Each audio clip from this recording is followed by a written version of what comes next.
ये दीवार पीछे से डीडीए की दीवार थी, वो इन्होंने हटा दी और यहाँ हटा करके ये चिकन के और अंडों की उनकी गंदी दुकानों के यहाँ से दारू लेते हैं, यहाँ चिकन लेते हैं और यहाँ पे आकर के पेशाब करते हैं, यहाँ बैठ जाते हैं। नमस्कार, मैं अर्शी राजपूत और आप देख रहे हैं नेशन लाइव। इस वक्त मैं खड़ी हूँ ब्रिजवासन विधानसभा के राजनगर पार्ट 1 में। तो यहाँ पे आप देख सकते हैं कि मेरे पीछे ही वहाँ पे ठेका है, ठेके के यहाँ पे ठेका खुला हुआ है और वहाँ पे इधर मैं अपने कैमरा पर्सन से कहूँगी कि वहाँ पे वो मंदिर दिखाए, वहाँ पे ही मंदिर है और ठेके के बराबर में हॉस्पिटल है और हॉस्पिटल के बराबर में लाइब्रेरी है और यहाँ पे कुछ लोग बैठे हुए हैं। मैं अपने कैमरा पर्सन से गुजारिश करूंगी कि यहाँ पे दिखाए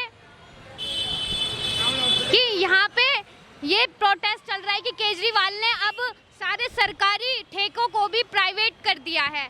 तो यहाँ पे कुछ लोग यहाँ पे बैठे हुए हैं, उनसे जानते हैं कि ये प्रोटेस्ट क्यों कर रहे हैं, क्या वजह है, आइए जानते हैं इन लोगों से। जी, अब तो यहाँ पे कुछ कहना चाहेंगे, केजरीवाल ने सारे ठेके जो सरकारी ठेके थे उन ठेकों को भी प्राइवेट कर दिया है अब। जी देखो, जो दिल्ली सरकार ने एक विनाशकारी नीति लागू करी है दिल्ली में, पूरी भारतीय जनता पार्टी दिल्ली प्रदेश और प्रत्येक मंडल में हर एक जगह आज इसके लिए एक जनमत कराया जा रहा है। उसके निमित्त आज हम परशुराम चौक पर, हमारे युवा मोर्चा के मंडल अध्यक्ष हैं गणेश जी, इनकी जिम्मेवारी यहाँ है, तो उसको लेकर के हम लोगों के बीच में जनमत के सुझाव पत्र मांगे हैं और सुझाव दे रहे हैं लोग बाग। खूब लोगों का उत्साह है कि इसको जल्दी से जल्दी बंद कराओ, हम बहुत परेशान हो चुके हैं इससे। और इसकी नीति के देखो, आपके पीछे 100 मीटर के दायरे पे एक मंदिर है, सामने मंदिर है, साथ में हॉस्पिटल है और यहाँ ठेका खोल दिया है। तो ये क्या गलत नहीं है? केजरीवाल सरकार जो है वो बोल रही थी कि हम दिल्ली को नशा युक्त मुक्त बनाएंगे। वो सब झूठ बोल रहे थे। वो पंजाब में बोलते हैं नशा मुक्त करेंगे, दिल्ली को नशा युक्त कर रहे हैं, तो उसकी पोल खोल दी है हमने। सुबह से हम लोगों ने यहाँ पे धरना प्रदर्शन कर रखा है क्योंकि दिल्ली में जो केजरीवाल जी जो शराब का जो नीति को लागू किया है ये बहुत ही गलत है और आने वाले दिन में जो हमारे युवाओं को नशा बना रहे, नशे का या ये कितना ठीक लगता है आपको कि यहाँ पे ही लाइब्रेरी है, मंदिर है, लोग रहते हैं यहीं पास ही में, उन्होंने बीच में हर जगह ठेके खोल दिए हैं। ये बिल्कुल गलत है मैडम, क्योंकि ये सामने मंदिर भी हमारा देख लीजिए, कुछ ही दूरी के दायरे में मंदिर भी हमारा है और बगल में हॉस्पिटल है। ये बिल्कुल ही इनका जो खराब है। जो हमारे पास में इसी रोड पे स्कूल भी है, 2-2 3-3 स्कूल है इस रोड पे, 4-4 स्कूल है हमारे। केजरीवाल जी ने ये भी बोला था कि हम स्कूल भी बनाएंगे, वो सब झूठ कहा। उन्होंने सिर्फ बोला दारू के ठेके खोलेंगे हम। उन्होंने जब सरकार बनाई थी तो उन्होंने कहा था कि हम शराब का ठेका खोलने से पहले पब्लिक से जनमत कराएंगे और तब हम उसको लागू करेंगे, महिलाओं का सुझाव लेंगे। उन्होंने किसी का सुझाव नहीं लिया। अब हम उनको सुझाव दे रहे हैं कि जनता आपके खिलाफ हो रही है, आप इसको बंद करो। जब तक करेंगे जब तक ये हट नहीं जाएगा। नंबर 2, औरतें तो वैसे दुखी हैं, आदमी शराब पी के जाते हैं, बच्चों को मारते हैं, औरतों को मारते हैं, कितनी बुरी अन्याय है। औरतों के साथ कितनी जाती हो रही है। दारू का इतना बुरा हाल है कि हर घर में हर औरत परेशान है। अभी कुछ दिन पहले हर जगह एक पेटी पे एक फ्री मिल रही थी, एक बोतल पे मैडम कुछ ही फ्री मिले, बट हमारे कहने का मतलब है कि ये बिल्कुल सर्वथा गलत है और इसको बंद होना चाहिए। ये लोग अपने जो MLA वगैरह है अपने पैसे कमाते हैं और जगह खुलवा देते हैं, जबकि कोई जगह नहीं। एकांत में करवाओ कहीं, यहाँ पर हॉस्पिटल है, सामने मंदिर है, लोग पूजा करने कहाँ आते हैं? वो तो दारू खरीदने आते हैं यहाँ पर। और हर और दुखी, हर और दुखी। मैं एक सोशल हूँ और मेरी सीनियर सिटीजन महिला संस्था है, रजिस्टर्ड है, जिसमें महिलाओं को घुमाते फिराते यात्रा कराते हैं हम। तो ये है ना बेटा, ये बहुत गलत है। हमारी रिपोर्ट आगे तक पहुँचाओ आप। और सीमा पंडित के साथ हम, बहुत अच्छी लेडी है, बहुत बढ़िया और धाकड़ है। बात ये जो केजरीवाल जी जो कर रहे हैं ना ये दिल्ली में, ये बहुत ही गलत कर रहे हैं। इनके जितने वादे थे सारे वादे झूठे थे, एक भी वादा सच नहीं है। ये बहुत ही एक नंबर का झूठा मुख्यमंत्री है जो दिल्ली में है। ये बोलते कुछ है करते कुछ है। जो ये बोलते थे ना कि दिल्ली को मैं लंदन बनाऊंगा, दिल्ली को बिल्कुल थर्ड क्लास बना रखा है इन्होंने, एकदम बिल्कुल खराब स्थिति बना रखा है इन्होंने। और इन्होंने कोविड काल वगैरह बहुत सी ऐसी जो काम है जो इन्होंने अच्छा तरीके से किया नहीं है। तो अब ये प्रदर्शन कब तक करेंगे आप? ये प्रदर्शन हम तो अभी रात्रि 8 बजे तक करेंगे। ये निरंतर रहेगा ये, जब तक हम इसको बंद नहीं करा देंगे हम बैठेंगे नहीं, हम शांति से नहीं बैठेंगे। हम पिछले 5 माह से लगातार चक्का जाम प्रदर्शन सब करते आ रहे हैं इसके लिए और आगे भी चलता रहेगा हम लोगों का। देखो हमारे गांव के, पालम गांव के बुजुर्ग साथी हैं आपके साथ में और वो मंदिर के सामने प्रतिज्ञा कर रहे हैं, किसको बंद करा के मानेंगे हम? ये हमारा मंदिर है, पुश्तैनी मंदिर है, ये दिल्ली नगर से अप्रूव्ड है और हमारी एक संस्था है ब्रह्मवाणी श्री भगवान परशुराम समिति, इस पूरे क्षेत्र की है और इसके हमने विरोध भी किया इसका। 20 गज पे ये खोल दिया ठेका। लाइब्रेरी भी है, ये तीनों हॉस्पिटल रिकॉग्नाइज्ड है, पैनल में है लोगों के, वो डिपार्टमेंट के, और ये हॉस्पिटल और मंदिर है। सारी केजरीवाल सरकार तो ये भी कहती है कि बीजेपी सरकार को ये नहीं दिखता हमने स्कूल खुलवाए हैं, ये सब। हम बीजेपी और आप पार्टी का कोई हमारा संबंध नहीं है। हमारा सामाजिक ये सारी समिति सामाजिक है और सामाजिक विरोध है कि इतनी दूर पे हमें ऐतराज नहीं है सरकार के कार्यों से, लेकिन इसको यहाँ से उठाकर कहीं और कहीं कर दिया जाए, क्योंकि 20 गज लाइब्रेरी है, छोटे छोटे बच्चे आते हैं, रिकॉग्नाइज लाइब्रेरी है, सरकारी लाइब्रेरी है।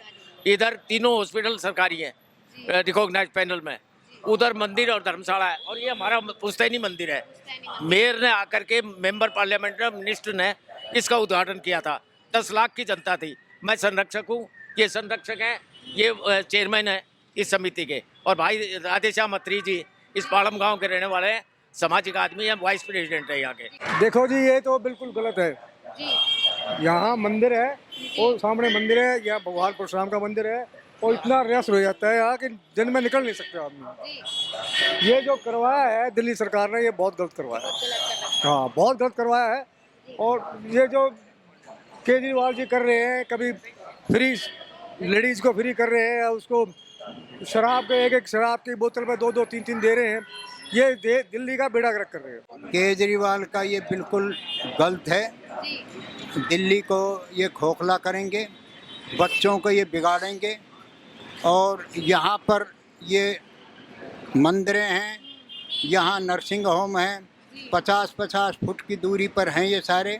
इनको तुरंत बंद करवाया जाए, उसको संज्ञान में लेकर के इसको ख़त्म किया जाए, और इसको चलते हुए बच्चे यहाँ के बिगड़ेंगे, पढ़ाई उढ़ाई कुछ नहीं करेंगे। तो आपका कहना है ये जो ठेका होना चाहिए वो कहीं एकांत में होना चाहिए? एकांत में होने, यहाँ से एकांत में, पहले भी एकांत में थे दूर, यहाँ बिल्कुल घर के आगे खोल दिए लोगों के।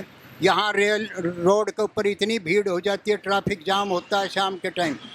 तो मैं तो यही कहूँगा केजरीवाल से कि इसका संज्ञान लेके यहाँ से ठेके ट्रांसफ़र कर दिया जाए, जितनी जल्दी हो सके उतनी जल्दी। हाँ, मैं ये कहना चाहूँगा कि इस ठेके को यहाँ से कहीं भी ले जाए, मतलब यहाँ नहीं होना चाहिए, जिससे कि सारा रोड जाम हो जाता है, और स्कूल के बच्चे आते हैं यहाँ से फ्री में दारू मिलती है उनको। और ये जो नीति चलाई है इन्होंने आगे एक के साथ एक फ्री, ये वो गलत है, क्योंकि इससे स्कूल के बच्चे और इतने नशे में डूब चुके हैं, कोई उनको संभालने वाला नहीं है। इसलिए इनको ध्यान होना चाहिए कि स्कूल है, मंदिर है, ये हॉस्पिटल है, इसके साथ तो ये चीज़ लायक ही नहीं करता, कोई भी नहीं करता, ये बंद होना चाहिए। केजरीवाल सरकार ने जो ये किया है, ये बिल्कुल गलत, इन्होंने जो नीति बनाई है अपने, जो सरकारी ठेके थे उनको भी प्राइवेट कर दिया है। हाँ, सरकारी ठेकों को प्राइवेट करने से जो सरकारी ठेके में बच्चे काम कर रहे थे वो तो बेरोजगार हुए, हमारे बच्चे तो नहीं थे, और किसी न किसी के बच्चे तो थे, परंतु वो जो है बेरोजगार हो गए। दूसरा, जो इन्होंने नियम बनाए हैं कि भाई 50 मीटर के अंदर अंदर जो है हम ठेका खोल सकते हैं, पहले 400 मीटर का था ये, तो अभी ये 50 मीटर किया है। अब ये 50 मीटर भी नहीं है, यहाँ से ये आप देख लीजिए 20 मीटर भी नहीं होगा। मंदिर है, नर्सिंग होम है, अब ये चौराहा है, मतलब राजनगर और सातनगर और मंगलापुरी में जाने के लिए यही एक मेन चौराहा है।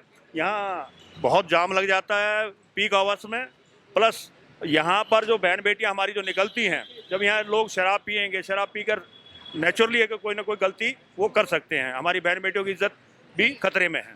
हम इसके विरोध में बहुत सारी कंप्लेंट्स भी डाल चुके हैं, SHO साहब को भी लिख चुके हैं, DCP साहब को भी लिख चुके हैं, लेकिन आज तक हमें ये समझ नहीं आ रहा है कि क्यों नहीं इस पे एक्शन लिया जा रहा है। जबकि पॉलिटिकल देखा जाए तो बीजेपी का भी उतना ही हाथ है जितना दिल्ली सरकार का है।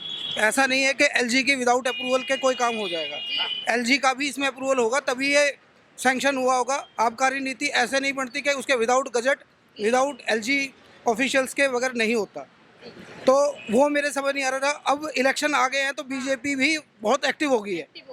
कारण यही है कि इसको किसी ना किसी तरह से मुद्दे को भुनाने के लिए बीजेपी भी एक्टिव हो रही है। आम आदमी कहेगी जी नहीं, इससे कोई नुकसान नहीं है। अब ये भगवान परशुराम की मूर्ति है, जिस दिन इसका सर्वे हुआ होगा उस दिन भी तो ये नज़दीकी था, स्कूल यहाँ से 150-200 मीटर के ऊपर है, सामने चिकन की दुकानें खुली हुई है। मेन चौराहा है, आप अगर सुबह 8 बजे या 9 बजे आके देखोगे तो यहाँ 1.5 घंटा तो इसी जाम पे लग जाता है। 2 किलोमीटर का रास्ता कम से कम भी 1 घंटे से पहले आप क्लियर नहीं कर सकते। तो आपको कहीं ना कहीं लग रहा है यहाँ पे अब चुनाव आ रहे हैं, इसलिए कहीं ना कहीं ये मुद्दा इतना हाइप कर रहे हैं। ये बिल्कुल जेन्युइन है कि ये चुनाव की वजह से ही ये मुद्दा उठाया जा रहा है। अगर ये चुनाव ना होते तो कोई नहीं आता, नहीं तो 3 महीने से खुला हुआ है, आज तक दिखाई नहीं दिया। हमारे लेटर देख लो, प्रधान जी ने खुद दिए, ये इन्होंने खुद डीसीपी एसीपी को दिए, कोई एक्शन लेने वाला नहीं है, कोई पूछने वाला ही नहीं है, क्योंकि कहीं ना कहीं एक मिली भगत के तहत ही ये सब काम हो रहे हैं। अब दिल्ली सरकार में बीजेपी भागदौड़ कर रही है जी, इस जगह जगह ये ऐसे लगा रखे हैं बैनर्स कि भाई ये पहले कहाँ गए थे, 2 महीने पहले कहाँ गए थे, ये औरतें कहाँ गई थी जो अब हाय हाय कर रही है, कह रही है कि जी इससे शराब पीने से ये हो जाएगा वो हो जाएगा। अभी नज़दीक में ही एक ये ठेका खुला हुआ है, एक मेरे ख्याल में 400 मीटर के पास में ही खुला हुआ है। आप राम स्कूल से मेरे ख्याल में हार्डली 100 मीटर्स होगा। तो ये कहीं ना कहीं दिल्ली सरकार और केंद्र सरकार दोनों मिली भगत है, इसमें कोई ऐसा नहीं है कि भाई किसी को ब्लेम गेम करें या कुछ ऐसा इंटेंशनली कुछ हो। केजरीवाल ने सरकारी ठेकों को भी प्राइवेट कर दिया है, मतलब नीति निकाली है। नीति निकाली विदाउट एलजी के अप्रूवल के तो कुछ भी नहीं होता ना। आबकारी नीति केंद्र सरकार के हाथ में होती है, ऐसा नहीं है कि उसमें सेंट्रल गवर्नमेंट का हाथ नहीं होता, क्योंकि दिल्ली सरकार को तो अपना रेवेन्यू जनरेट करना था, इस वजह से उसको प्राइवेट कर दिया। अब कल के 2 दिन पहले के अखबार में अगर आप देखोगे, एक सवाल उठा था कि ये जो है एमआरपी पर सेल करनी है। जब आपने देखा होगा एक के साथ एक फ्री का प्रोविज़न चल रहा है अभी इस टाइम पे, तो उस प्रोविज़न के खिलाफ भी बीजेपी कह रही है जी इसको एमआरपी बेस कर दो, कि एमआरपी से कम में नहीं बेचना। जबकि कोई भी स्टेट गवर्नमेंट हो या सेल्स पॉलिसी, कोई भी ऐसी पॉलिसी नहीं बनती जिसमें ये लिखा हुआ आप एमआरपी से ज़्यादा तो नहीं बेच सकते, एमआरपी से कम मत बेचो, ये किसी में नहीं लिखा होता। बट इसके लिए भी वो बजट पास हो रहा है, तो मिली भगत है कहीं ना कहीं मिली भगत है, और कहीं ना कहीं वो इंटेंशनली वो चीज़ें हो रही है। ये दीवार पीछे से डीडीए की दीवार थी, वो इन्होंने हटा दी, और यहाँ हटा करके ये चिकन के और अंडों की उनकी गंदी दुकानों के, यहाँ से दारू लेते हैं, यहाँ चिकन लेते हैं और यहाँ फिर आकर के पेशाब करते हैं, यहाँ बैठ जाते हैं। हमारा सारा काम रुका हुआ है इसी वजह से। हमारा किसी से विरोध नहीं, लेकिन हमारा इस नीति से विरोध है कि मंदिरों के आसपास, स्कूलों के आसपास और लाइब्रेरी के आसपास ये नहीं होना चाहिए, इसको यहाँ से शिफ्ट कर दिया जाए। हमारी तो आपने देखा यहाँ के लोगों ने बताया कि ये प्रदर्शन कर रहे थे, उन्होंने बताया कहीं ना कहीं दोनों की मिली भगत है कि वो चाह रहे हैं कि मुद्दे जैसे अब चुनाव आ रहे हैं तो चुनाव के लिए इसलिए ये मुद्दा उठाया जा रहा है। 3 महीने पहले ये चीज़ क्यों नहीं दिखाई दी थी, यहाँ के लोग हमें बता रहे हैं। और ऐसी ही खबरों के लिए हमारे साथ बने रहें और देखते रहे नेशन लाइव। मैं आपके साथ अर्शी राजपूत, कैमरा पर्सन श्री के साथ।